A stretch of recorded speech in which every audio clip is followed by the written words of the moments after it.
अस्सलाम वालेकुम व्यूअर्स, मैं ताहिर महमूद और आप देख रहे हैं आवाज़ marketing official YouTube channel. Viewers, आज की वीडियो के अंदर मैं सोसाइटीज़ के फ्रॉड के बारे में बताऊंगा। एक रियल लाइफ एग्जांपल जो है मैं वो आपको देता हूँ कि सोसाइटीज़ किस तरह फ्रॉड कर रही हैं और बेसिकली इनका फ्रॉड करने का तरीका क्या है।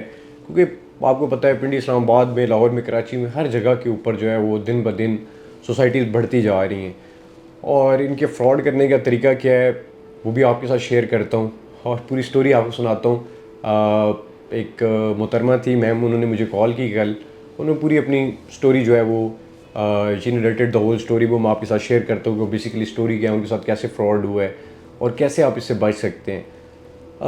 हुआ ये कि कल मुझे कॉल आई, उन्होंने मुझे कहा कि यार मैंने एक सोसाइटी के अंदर प्लॉट लिया था। अब सोसाइटी का नाम भी आपको बताता हूँ। उन्होंने ग्रीन सिटी के अंदर 2005 के अंदर जो है वो प्लॉट लिया था। अब उन्होंने डाउन पेमेंट साथ आपको डॉक्यूमेंट भी शेयर कर देता हूँ ताकि आप स्क्रीन पे देख सकें। उन्होंने सारे डॉक्यूमेंट वगैरह मेरे साथ शेयर किए। अब वो मेरी वालदा की उम्र की थी। सुन के स्टार्ट में एम्बेरसमेंट भी हुई कि यार क्या मार्केट के अंदर हो क्या रहा है। फिर बंदे को अपना बंदा काम देखता है, फिर बंदा देखता है कि यार ये मार्केट में किस किस तरह के डेवलपर्स आ गए हैं, पथेटिक किस्म के, जो लोगों के साथ ये कर रहे हैं। तो उनकी बात सुन के बहुत बड़ी शर्मिंदगी हुई कि यार ये किस तरह हो रहा है लोगों के साथ और बड़ी ज़्यादती है, लोगों की हार्ड अर्न मनी है और वो लोग जो है उनके साथ इस तरह कर रहे हैं। तो मेरे ख्याल में ये बड़े पथेटिक किस्म के डेवलपर्स होते हैं जो इस तरह की हरकतें करते हैं। उसकी वजह से जो अच्छे डेवलपर्स होते हैं उनका नाम भी ख़राब होता है, जो दरमियान में कंपनीज़ होती हैं उनका नाम भी जो है वो ख़राब होता है। एनीवेज़, आपको पूरी स्टोरी सुने फिर अपने कमेंट सेक्शन के अंदर जो है अपने व्यूज़ शेयर कीजिएगा कि आप क्या समझते हैं। वैसे उन्होंने ग्रीन सिटी के अंदर जो है वो 2005 के अंदर प्लॉट लिया। आपको ऊपर डेट नज़र आ रही होगी, मैंने आपको फॉर्म शेयर किया है। उन्होंने 1,55,000 में आई थिंक मिस कर रहा हूँ कितना पैसे जमा कराए, आपको फॉर्म पे नज़र आ रहे होंगे। अभी उन्होंने 2005 के अंदर जमा कराए, उसके बाद उसको वो कैरी करती रही, किस्तें वगैरह सारा कुछ चलाती रही। अब आके 2022 के अंदर ग्रीन सिटी को एक्वायर किया है सेवन वंडर सिटी ने। अब एक्वायर कर लिया है तो वो कहती हैं कि जी बेटा मैं तो साथ साथ उनसे पूछती रही। तो उन्होंने कहा अच्छा जी ऐसे कर लेंगे, जी वैसे कर लेंगे, ऐसे कर लेंगे, मतलब लटकाते रहे। करते करते बात यहाँ तक आ गई जब उनको ये न्यूज़ मिली है कि जी सेवन वंडर सिटी ने ग्रीन सिटी को एक्वायर कर लिया। तो उन्होंने कॉल की, उन्होंने कहा कि जी मेरा तो इसमें ये प्लॉट था, क्योंकि अब सेवन वंडर सिटी ने एक्वायर कर लिया तो अब कि मेरा क्या बनेगा। तो उन्होंने आगे से कहा कि मैं जी आपका प्लॉट तो हो गया है कैंसिल, अब ऐसा है कि आपको हम लोग रिफ़ंड करेंगे। और रिफ़ंड भी कैसे करेंगे कि 25% डिडक्शन के साथ जो है वो उनको पैसे रिटर्न होंगे। अब पहले तो आप ये देखें कि 2005 के अंदर उन्होंने पैसे जमा कराए और आज कोई कर लें कितने हो गए, कोई 17-18 साल के बाद जो है उन्हें पैसे वापस दे रहे हैं और 25% डिडक्शन के साथ। मतलब ये तो मतलब जुल्म है। मैं कहता हूँ ज़्यादती की इंतहा है कि एक बंदा जिसने 2005 के अंदर, तब I think hardly dollar was around 40 और 45 इस तरह की उसमें रेंज में था, और आज माशाल्लाह 200 क्रॉस कर गया है। अब सिर्फ वो भी आप देखें तो मतलब एक अनबिलीवेबल सिचुएशन है कि एक बंदे ने 2005 में उन्होंने जो है आपके साथ पैसे लगाए। और हार्ट ब्रेकिंग ये था कि मतलब she is the only care taker of the house, और मतलब जो भी उनके बच्चे उस टाइम छोटे थे और उस टाइम उन्होंने जो है वो इन्वेस्टमेंट की अपने बच्चों के लिए। आज 17-18 साल के बाद उनके बच्चे बड़े हो गए और उनको कंपनी क्या कह रही है कि आप 25% डिडक्शन करके और अपना जो है वो वापस ले लें। वो मुझसे मशवरा मांग रही थी कि बेटा मुझे क्या करना चाहिए अभी। अब बंदे को जवाब देने के लिए नहीं होता, मैं क्या कर सकता। मैंने फिर लॉयर को कॉल किया अपने, मैंने उनसे पूछा, मैंने कहा इसका क्या बेहतर हल हो सकता है कि क्या मैं ख़ुद बाय कर लूँ अभी और फिर मैं केस कर दूँ, तो उसमें मेरी लीगल स्टैंडिंग क्या होगी कि मैं उनके लिए लड़ सकता हूँ कि इनको या तो प्लॉट मिले या फिर ये इनके नाम पे ही रहे और फिर केस करें, तो वो क्या लीगल स्टैंडिंग ज़्यादा स्ट्रॉन्ग होगी। लेकिन देन अगेन ये तो मैं अपनी तरफ से कोशिश कर रहा हूँ, चले मैं एक इनको कंपनसेट कर दूँगा कि मैं, जाहिर सी बात है उस टाइम तो मैंने कभी काम भी नहीं शुरू किया था मैं खुद भी, अब जाहिर सी बात है 2005 की बात है, लेकिन मैं चले एक बंदे को कंपनसेट कर देता हूँ कि यार चले इनकी मजबूरी है, मैं बाय कर लेता हूँ और फिर फर्दर जो भी इनके साथ केस करना है, जो भी करना है वो कर लेता हूँ। लेकिन ऐसे कितने लोग हैं। तो अब सेवन वंडर सिटी ने एक्वायर कर लिया है, तो हमारे इदारे, मुझे समझ नहीं आता कि बड़ा इतने इदारे हैं वो करते क्या हैं। उनको जो अच्छे डेवलपर होते हैं उनके ऊपर जो है ये लगा देते हैं कि ये इलीगल है और वहाँ से जो है वो पैसे ले लेते हैं और फिर महीने के बाद जो है वो नोटिफिकेशन आ जाता है कि जी it's a legal society, you can invest in it, और उससे पहले जो है उनका स्टांस कुछ और होता है। तो क्या कोई क्लियर पिक्चर देने वाला इदारा है? एक तो हमारे काम को भी उन्होंने मुश्किल बनाया हुआ है और लोगों के साथ भी जो है वो ज़्यादती हो रही है। तो मेरे ख्याल में एक इदारा होना चाहिए। अगर ग्रीन सिटी जो है वो अपनी ज़मीन दे रहा है सेवन वंडर सिटी को, तो there is no institution in Pakistan कि जो ये इंश्योर करेगा कि जो वो ज़मीन दे रहे हैं वो पहले किसी को बिकी नहीं है, उसके अंदर किसी की बुकिंग नहीं हुई, बस आपने वो ज़मीन के कागजात, जाहिर सी बात है अगर उन्होंने किसी को बेची भी हुई है, जो पुराने उन्होंने फ़र्द और सारे डॉक्यूमेंट निकाल लिए होंगे कि ये ग्रीन सिटी की ज़मीन है, तो आगे किसी को एज इट इज़ जो है वो ज़मीन बेच दे पूरे प्रोजेक्ट की।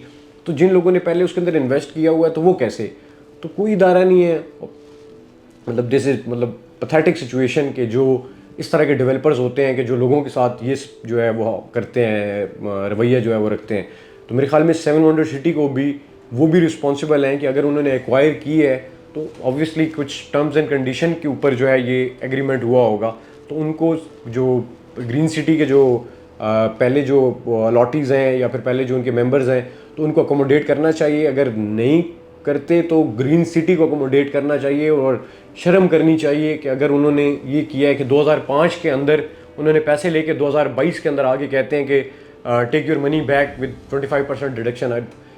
मतलब ये तो किसी कानून में नहीं है और किसी लिहाज से जो है वो फेयर पॉलिसी नहीं है। तो मेरे ख्याल में जो इस तरह के डेवलपर आ गए हैं मार्केट के अंदर, इसी की वजह से जो अच्छे डेवलपर हैं वो भी बदनाम हो रहे हैं और हम जैसों का काम भी मुश्किल किया हुआ है। ऑब्वियसली हम चाहते हैं कि obviously we are the intermediate between the developer and end user. तो हमारी कोशिश होती है कि हम डेवलपर से अच्छे डेवलपर से अच्छा प्रोडक्ट लेके जो है वो एंड यूज़र तक लेकर जाएं, क्योंकि देखें हमारी कोशिश यही है कि जब एक एंड यूज़र को फ़ायदा होगा तो तभी एक बंदा जो है वो इसके अंदर इन्वेस्ट करेगा। लेकिन इस तरह के डेवलपर की स्टोरी देख के और इनके हालात देख के तो बंदे को अजीब सा फील होता है कि यार ये आगे फ्यूचर के अंदर इन्होंने क्या करना है। तो मेरे ख्याल में जो इस तरह के डेवलपर्स आए हुए हैं मार्केट में, ये आप लोगों की भी रिस्पॉन्सिबिलिटी है कि सबसे पहले आप डेवलपर्स चेक कर लें कि कौन से डेवलपर हैं। अगर कोई अच्छे डेवलपर हैं, उनकी हिस्ट्री अच्छी है तो उनके साथ इन्वेस्ट करें, बाकियों के साथ ना करें। जो हमारी इन ओवर कैपेसिटी जो हम लोग ये करते हैं कि जो भी प्रोजेक्ट आप तक लेकर आते हैं उसमें हमारी पूरी कोशिश ये होती है कि उनकी क्रेडिबिलिटी अच्छी हो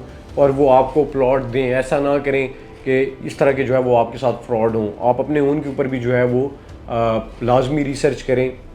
और देन अगेन मैंने पहले भी बोला है कि मैं पर्सनल कैपेसिटी के अंदर ये कर सकता हूँ कि ये मोहतरमा इनका जो है ऑब्वियसली मेरी वालदा की बराबर है तो मैं उनको अकोमोडेट पर्सनली कर लूँगा। लेकिन इस तरह के कितने ज़्यादा फैक्टरीज़ हैं कि जो कुछ नहीं कर सकते। और इट्स एन आयरनी के जो पाकिस्तान में सिचुएशन है कि शी वाज लाइक कि मेरा नाम नहीं आना चाहिए, ठीक है। मैंने उसको बोला भी है कि वो ब्लर करके उनका नाम जो है वो फिर ये डॉक्यूमेंट शेयर करें, क्योंकि अभी भी उनको लगता है कि अगर उनका नाम आ जाएगा तो शायद उनको वो जो उन्होंने रिफ़ंड करना है वो भी नहीं करेंगे। तो मेरे ख्याल में अपने राइट के लिए भी हम लोग डरते हैं। उसकी वजह यही है कि ये माफियाज जो हैं वो इतने स्ट्रांग हो चुके हैं शायद, या फिर हमारे इंस्टीट्यूशंस जो हैं वो इतने वीक हो चुके हैं कि हम अपने पैसे दे के और वो वापस लेने के लिए भी हमें जो है वो डरना पड़ता है। तो मेरे ख्याल में then again it's an irony कि हम लोग इस सिचुएशन के अंदर जो है वो रह रहे हैं। तो कोशिश यही करें। और मेरे पास तो जो भी इस तरह का कभी वो आती है तो मेरी कोशिश यही होती है कि इसको लोगों तक पहुंचाएं ताकि आप लोग इस फ्रॉड से जो है वो बच सकें। और आवाज़ मार्केटिंग की from day one this is our top most priority के whatever we bring to you वो एक अच्छा क्रेडिबल ग्रुप हो, एक अच्छी क्रेडिबल इन्वेस्टमेंट हो, ताकि आप लोगों के साथ जो है वो नाइंसाफ़ी ना हो, आप लोगों को अच्छे बेनिफिट्स उसमें मिल सकें। No doubt it's a big field, big industry जिसके अंदर बहुत सारे स्टिल लूप होल्स भी हैं, still there is time, there is space कि जिसके अंदर इम्प्रूवमेंट आप लेके आ सकते हैं।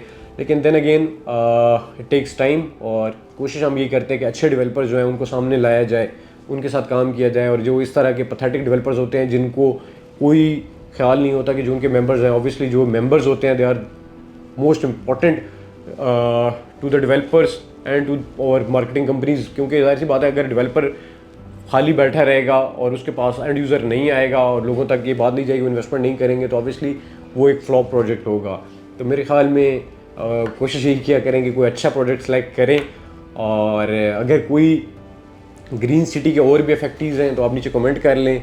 फिर यही है कि कोशिश करके कोई इसकी बना लेंगे, कोई ऐसा कि मेथड बनाते हैं। मैं अपने जो लॉयर हैं उनसे भी कंसल्ट कर रहा हूँ, कोई ऐसी चीज़ बना लेंगे कि जिसमें जितने भी फैक्टरीज़ हैं या फिर आप लोग 7 वंडर सिटी के अंदर अकोमोडेट हो जाएं, या फिर ये है कि ग्रीन सिटी के साथ कोई ऐसे टेबल पे आ जाएं मिल के कि ताकि वो आपको कोई ऐसी चीज़ प्रोवाइड कर दें ताकि आप लोगों की जो है वो कंपनसेशन हो जाए। क्योंकि इट्स वेरी हार्ड ब्रेकिंग के जो लोगों के साथ हुआ है कि 2005 के अंदर पैसे लगाए हैं और आज 18-20 साल के बाद भी अगर उनको कुछ नहीं मिलता, बल्कि उनकी जो उस टाइम के पैसे थे वो भी नहीं मिलते, तो मेरे ख्याल में बहुत बड़ी ज़्यादती है। बल्कि उतने मिल भी जाएँ तो तब भी बड़ी ज़्यादती है, क्योंकि उस टाइम पे जिन लोगों ने प्लॉट लिए थे और कैरी किए हैं, तो आज वो करोड़ों की इन्वेस्टमेंट है और वो कह रहे हैं जी आपके जितने पैसे हैं इनमें से 25% डिडक्शन करके ले लें।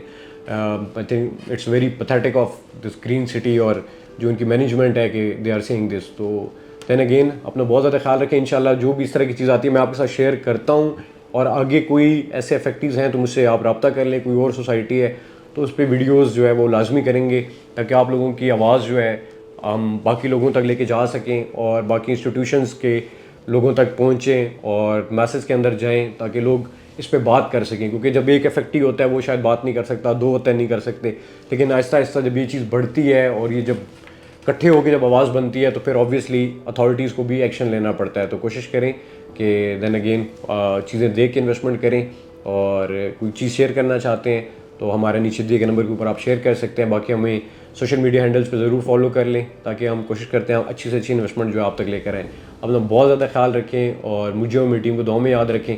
इंशाल्लाह नेक्स्ट वीडियो में आपसे बात करेंगे। टेक केयर, अल्लाह हाफ़िज़।